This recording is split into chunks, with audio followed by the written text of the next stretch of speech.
And welcome to Neverwinter with Aragon. So in Module 23, Dragon Slayer, we got a bunch of new gear. Amongst it, we have 12 new mythic rings. Now I want to test out each of those rings, see if they actually work how they say they should. And ultimately, I have found two that do not work at all compared to what they should be giving you. So we've got all 12 rings here, and we'll simply start from the first 6 that you'll get in the first epic gear tab. After we've gone through the rings, I'll go over exactly which mythic rings you want to be picking up for DPS, tanks and healers. There'll be timestamps on the play bar below, so you can switch to any section you're most interested in. Before we get started, I'd like to give a special thank you to all of these channel members for the added extra support. So initially we'll start with this ring, the Waywatcher's Ring of Advantage. Now it claims we will deal 4% more damage when we are 50 feet or further from your target.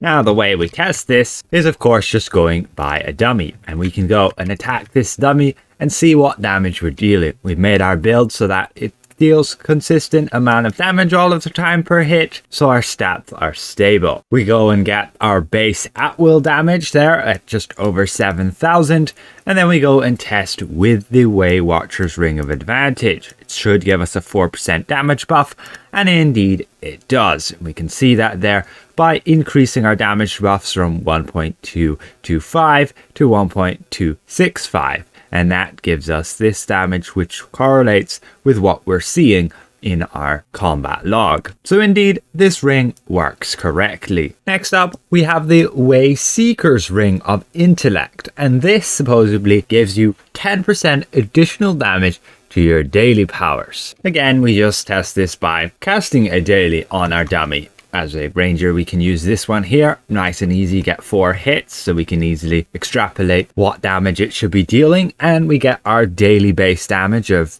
9,896, and then when we use the Wayseeker's Ring of Intellect, we get indeed that 10% damage buff. So it does work correctly. We can see that again just by down here. Increasing the damage buffs increases the damage, which is correct at what we are seeing. Next up, we have the Mightbreaker's Ring of Celerity, and this should deal 3% more damage when you're 25 feet or closer to your target. So we would have to be kind of within this distance here of the dummy, and we'd attack and we'd see what damage we get. However, they royally screwed something up with this ring. They ended up copy and pasting the ring we've seen already with the Waywatcher's Ring of Advantage, and it has the exact same effect of dealing 3% more damage when you are 50 feet or further away. And we see that just here with the 3% damage buff. It's broken and incorrect, since I guess they just copy and pasted their coding and then screwed up any changes. You can see we do indeed get a 3% damage buff, but again, only when we're 50 feet or further away, which is not intended for the ring whatsoever. So definitely don't be slotting this one in thinking you'll be getting an increase to your damage on your melee DPS character. The next ring we have is the Soothesayer's Ring of Confessions. Now this ring says it will increase your forte by 5% when you're moving. Unfortunately, it doesn't trigger as soon as you start moving. It triggers 3 seconds after. You can see our accuracy changes due to our forte. You can also see our forte there will change. It's at 46.9, and we go and we move, and that gets to 51.9. So we do indeed get the forte, and so supposedly this ring does work. I haven't checked if you actually gain the benefit through those stats, but I would assume it does, since generally everything else that adds to your stats on your character sheet does appear to work. But we concluded that this ring takes 3 seconds to trigger, so from the point at which you start moving, 3 seconds, and then you gain the forte. And when you stop moving, 3 seconds, and you lose the forte. Next ring, we have the Soulfire Ring of Penance. And this one, I don't know why anybody would use it, but will reduce the threat you have generated. So when we attack a dummy, I can show you right here how it did work. I attack the dummy here. My companion over there has done damage to this dummy. So right now, if we pause, you can see I don't have full threat on this dummy. The dummy wouldn't target me if he could attack me. He would target my companion. We're only on yellow there, but you can see we get to about orange, and then we start running around the target. And you can see our aggro dropping. You can see it goes from yellow, you can see it's creeping down, and it's even going to go in the green, and we can get that aggro further and further down. That means indeed this ring is actually working, which is great. But again, I don't know why anybody would use it. Just run with a good tank. Next up, we have the Stalwartneedle Ring of Celerity. And I've tested this out before, and I've gone through it in my video where I explained how aggro works. And essentially, you will deal 20,000 damage every half second to the enemies that are within 15 feet of you. How do you know what 15 feet is? Well, we take the radius of this power, which is 12, and you can see then from one end to the other end is 24 feet. So 15 feet would be somewhere in the middle like so. Otherwise, when you run it on a tank, you will actually deal 140 damage every half second. Every second you will deal a total of 280,000 effective damage to the targets while you're running, so it helps tanks a lot to maintain aggro against multiple enemies. Next up, we have the Waywatcher's Ring of Precision. Your encounter powers will deal 5% more damage. Again, the way we tested it is we just used this encounter here, 130 magnitude,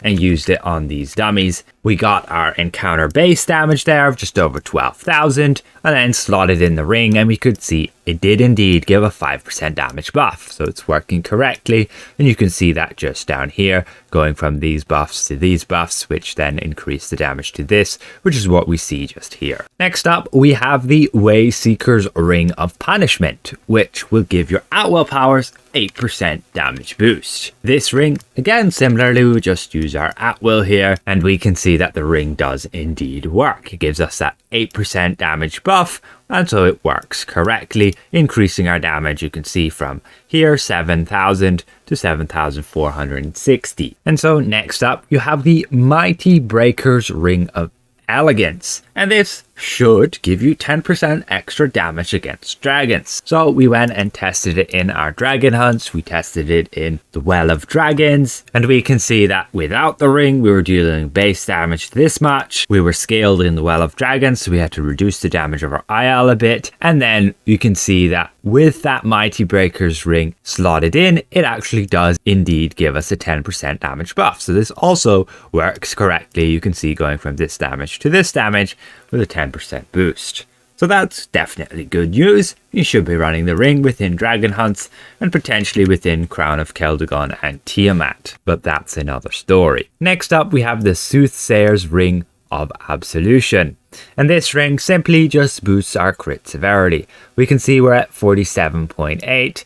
We remove the ring and we're at 41.2. So it does indeed give us that extra boost, as it says. Does that actually give you the boost then by increasing your stats? I don't know, but again, I'm going to assume that these stats do actually work how they show. And so second to last, we have the Soulfire Ring of Piety, which will give you a benefit when you stand still for 6 seconds. You should see the buff just there, Healing Preparation, which gives us a buff for 6 seconds of outgoing healing, 10%, and action point gain, 5%. After 6 seconds while this buff is active, it expires and you have to stand still for another 6 seconds to gain the buff again.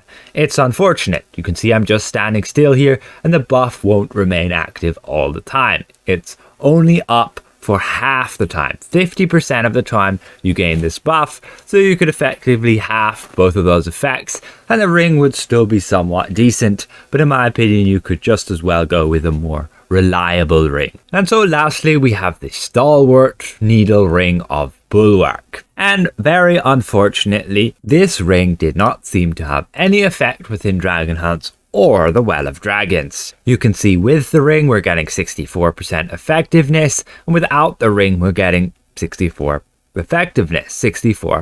effectiveness. Again, we checked in the Well of Dragons. Without the ring, 64%. With the ring, 64%. You will normally see a reduction in effectiveness if the damage is decreased. You can see again with this actual damage values, 20,340. That's without the ring. With the ring, you're still getting hit for 20,340. So sadly, this ring pretty outrageously does not work for tanks. You can still run the ring for the extra defensive ratings boost, but do not expect to take any less damage within dragon hunts when using this ring. It's pretty ridiculous that they can't code things like that, but it is what it is. We can see this is the base damage we were taking from without the ring, 64%, just all there, and with the ring, 64% as well still. So overall, what rings should you be using, considering that these things can very well be broken? And we have two rings that are broken. This ring here, Mightbreaker's Ring of Clarity, and finally the Stalwartneedle Ring of Bulwark. In my opinion, if you're a DPS character, ideally the rings you have is this crit ring or the ring from Voss with the power and accuracy, and then you would run with the band of air. Otherwise, you would run with this ring and then the power and accuracy ring from Vault of Stars. Those of you who don't know what I'm on about, it's this Red Eyes Glare. Alternatively, if you don't want to farm Voss at all, you could of course use the damage ring, ideally this one when it gets fixed, 3% extra damage. 3% extra damage is better than 8% to just at-wills or 5% to just encounter powers. And you can see that by looking at combat logs and totaling up the percentages of, let's say, their encounters, their at-wills.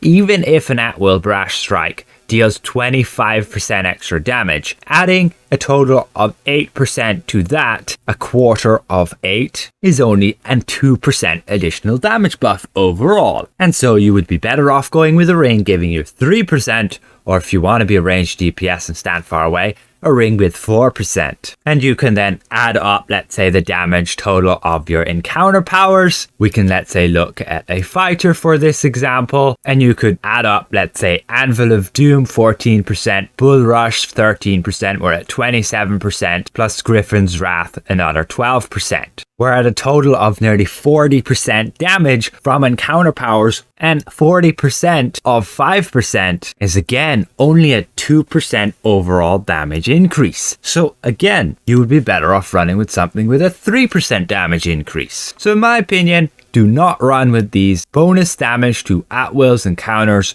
or even your daily powers. Those three rings, in my opinion, are just pretty useless. I've seen a tank run with the daily power boost one. Realistically, you gain next to no benefit from that, and I wouldn't even consider running it. So what are you left with as a DPS? Well, like I said, a ring with stats and a ring with a damage boost, a boost to your damage that will give to everything, not just at-wills, not just encounters or dailies. And those would be the three best rings that you could get as mythic. You would take the crit one for any DPS, and then if you're ranged, you could take this one. If you're melee, you could take this one. Otherwise, yeah, sure, you could take one of these rings if you're desperate for a ring and you don't want to wait for this to get fixed. But like I said already, the Red Eyes Glare would even be better again than just a damage increase ring. And that is because damage is essentially the same as stats when they're at the same level. So anything with a higher number is better. Like a total of 7.5